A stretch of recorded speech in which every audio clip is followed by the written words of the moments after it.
നിങ്ങളുടെ favourite shows ഇനി ഒരിക്കലും മിസ്സാവില്ല. ഇപ്പോൾ C5 കാണും നിങ്ങളുടെ ഫേവറേറ്റ് ഷോ തികച്ചും സൗജന്യമായി. ഈ കുറവുകൾ ആ മനുഷ്യർക്ക് കാണാൻ താല്പര്യമേ. അപ്പോഴും നമുക്കുള്ളതിനെ പറ്റി ആലോചിച്ച സന്തോഷം കണ്ടെത്താവുന്നേ ഉള്ളൂ.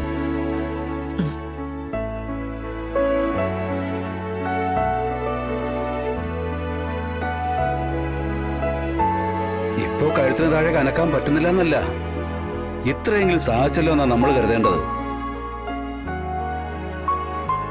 അതിന് ദൈവത്തോട് നന്ദി പറയണം. ഇന്നലെ വരെ ഉള്ളതുപോലെ കിടന്നു കിടപ്പിലായിരുന്നെങ്കിലോ? അല്ലേ മോളെ? അതെ അച്ഛാ, ആ, എനിക്ക് നന്ദി മാത്രമേ ഉള്ളൂ. ദൈവത്തിനോട് മാത്രമല്ല, എനിക്ക് വേണ്ടി പ്രാർത്ഥിച്ച നിങ്ങൾ ഓരോരുത്തരോടും.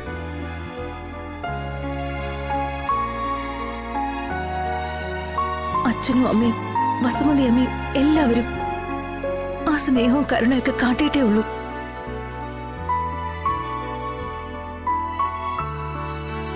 അതിന് നിങ്ങൾ ഓരോരുത്തരോടും കൈകൂപ്പി നന്ദി പറയണമെന്നുണ്ട്.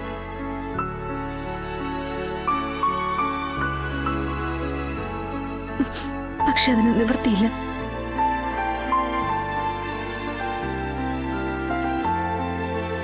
എങ്കിലും നിങ്ങളെയൊക്കെ എനിക്ക് കാണാം, നിങ്ങൾ പറയുന്നതൊക്കെ കേൾക്കാം. അതിനനുസരിച്ച് ചിരിക്കാം, കരയാം, ഓരോന്ന് ആലോചിക്കാം.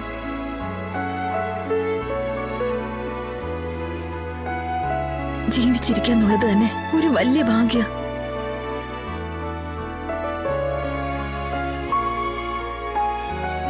മരണത്തിൽ നിന്ന് മടങ്ങി വരുന്നവർക്ക് മാത്രമേ അത് മനസ്സിലാവൂ. ജീവിതത്തിന്റെ വില അറിയണമെങ്കിൽ മരിക്കണമെന്ന്. എന്തൊരു തമാശയല്ലേ?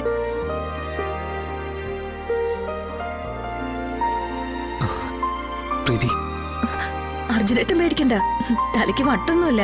സന്തോഷം കൊണ്ട് മതി മറന്നപ്പോ എന്തൊക്കെയോ പറഞ്ഞു പോയതാ.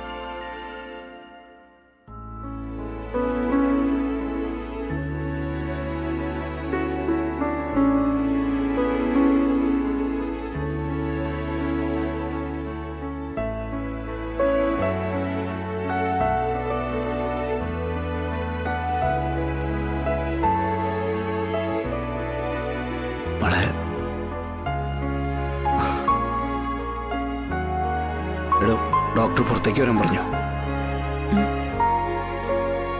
ഏട്ടാ പോരെ?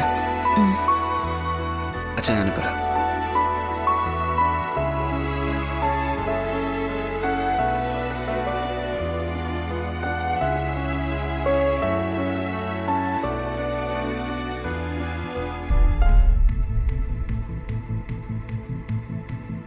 എന്താടി ഗൗരവത്തിലൊരു ആലോചന? ഹേയ്, ഒന്നുമില്ല. ഇങ്ങോട്ട് നീങ്ങി നിക്കടി. നിങ്ങൾ എന്തേ കാണിക്കുന്നേ? നിന്നോടാ പറഞ്ഞ പ്രീതിയുടെ മുന്നിലേക്ക് നീങ്ങി നിൽക്കാൻ.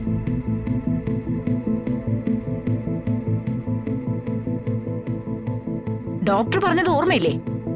നിന്നെ കണ്ടുകൊണ്ടിരുന്നാലേ പ്രീതിക്ക് പഴയ കാര്യങ്ങളൊക്കെ ഓർമ്മ വരുമെന്ന്.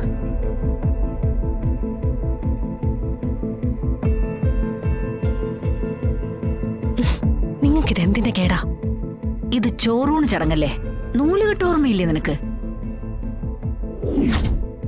എന്റെ തങ്കക്കെട്ടിക്ക് എന്നെ മനസ്സിലായോ? പാമേന്റി, ഒരു നാടോടി സ്ത്രീ കുഞ്ഞിനെ കട്ടോണ്ട് പോകുന്നു. എന്തായി? സുസ്മിത സമയത്ത് കണ്ടതുകൊണ്ട് കുഴപ്പമൊന്നും ഉണ്ടായില്ല രാഘവേട്ട.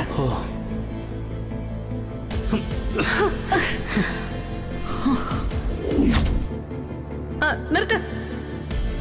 ഒരു വിധവയെ കൊണ്ട് ഈ മംഗളകർമ്മം ചെയ്യിക്കുന്നത് ശരിയാണോ തിരുമേനി?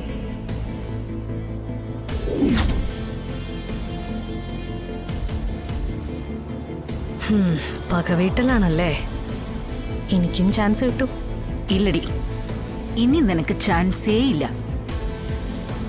അതിന്റെ സൂചനയാ പ്രീതിക്ക് ബോധം വന്നത്. ഉണ്ടായ സത്യങ്ങളൊക്കെ പറഞ്ഞാ വേറെ വിചാരണയൊന്നും ഉണ്ടാവില്ല. എന്നെ ഈ വീടിന്റെ ഉത്തരത്തിൽ തന്നെ കെട്ടിത്തൂക്കും പാമാൻഡി.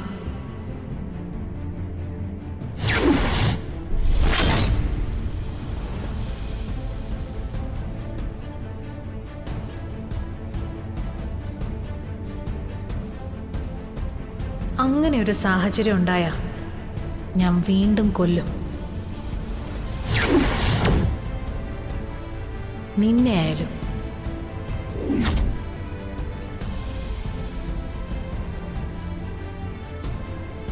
ഡോക്ടർ ക്ഷമിക്കുമെങ്കിൽ ഞാൻ ഒരു കാര്യം കൂടി പറയാം. പ്രീതിയാണെന്ന് പറഞ്ഞ് ഞാൻ പലപ്പോഴും സുസ്മിതയെ ഫോൺ ചെയ്തിട്ടുണ്ട്.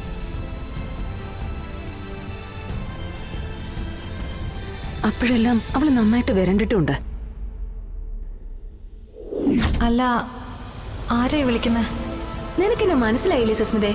നിന്റെ തൊട്ടപ്പുറത്തെ റൂമിൽ കിടക്കുന്ന എന്നെ.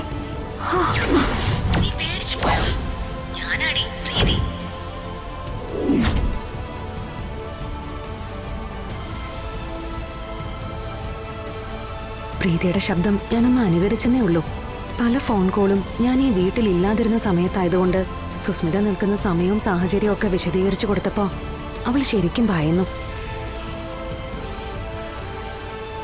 ഓരോന്നിനും അപ്പപ്പ വിവരങ്ങൾ തന്നു കൂട്ടുനിന്നത് പൊന്നിയ. അതുവഴി ചില മാജിക്കുകൾ കാണിക്കാനും പറ്റി ഞങ്ങൾക്ക്.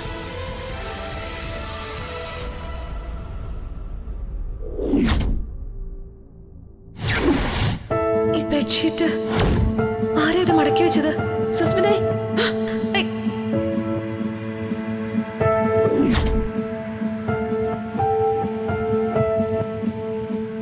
വാസ്തവത്തിൽ സുസ്മിത പ്രീതിയുടെ മുറിയിലേക്ക് കയറി പോകുന്നതും അവളെ ബെഡ്ഷീറ്റ് കൊണ്ട് പുതപ്പിക്കുന്നതും പുറത്തേക്ക് പോകുന്നതും ഒക്കെ പൊന്നി ശ്രദ്ധിക്കുന്നുണ്ടായിരുന്നു. അവള് വിളിച്ചു പറഞ്ഞതനുസരിച്ചാ ഞാൻ സുസ്മിതയെ വിളിച്ചത്. അതിനിടെ പൊന്നി സുസ്മിത വിരിച്ചിട്ട ബെഡ്ഷീറ്റ് മടക്കി വെച്ച് പുറത്തു പോവുകയും ചെയ്തു. ഗുഡ്. ഇതൊക്കെ പ്രീതിയുടെ മടങ്ങിവരവിന് ഒരു പരിധിവരെ സഹായമായെന്ന് പറഞ്ഞാൽ ഒരുപക്ഷെ നിങ്ങൾ വിശ്വസിക്കില്ല. പ്രീതിയുടെ ശബ്ദം ശാലിനി അനുകരിച്ചില്ലെങ്കിൽ തന്നെ താൻ ചെയ്ത കുറ്റത്തിന്റെ ഏക ദൃക്സാക്ഷിയായതിനാൽ വിളിക്കുന്നത് പ്രീതി തന്നെയാണെന്ന് സുസ്മിത ഉറപ്പിച്ചേനെ. ബാക്കി പ്രീതിയുടെ രൂപവും ചിരിയും ഒക്കെ സുസ്മിത തന്നെ മനസ്സിൽ സങ്കല്പിച്ചുണ്ടാക്കിയതാ. പ്രീതിയാണ് തന്നെ വിളിക്കുന്നതെന്ന് തെറ്റിദ്ധരിച്ച് സുസ്മിത ഓരോ വട്ടവും അവൾക്ക് മുന്നിൽ നടത്തിയ വെല്ലുവിളികളിൽ തനിക്കെന്തോ അമാനുഷിക ശക്തിയുണ്ടെന്നും ശരീരം കോമയിലാണെങ്കിലും തനിക്ക് എന്തൊക്കെയോ ചെയ്യാൻ കഴിയുമെന്നുള്ള ബോധം പ്രീതിയുടെ ഉപബോധ മനസ്സിൽ ഉറച്ചു.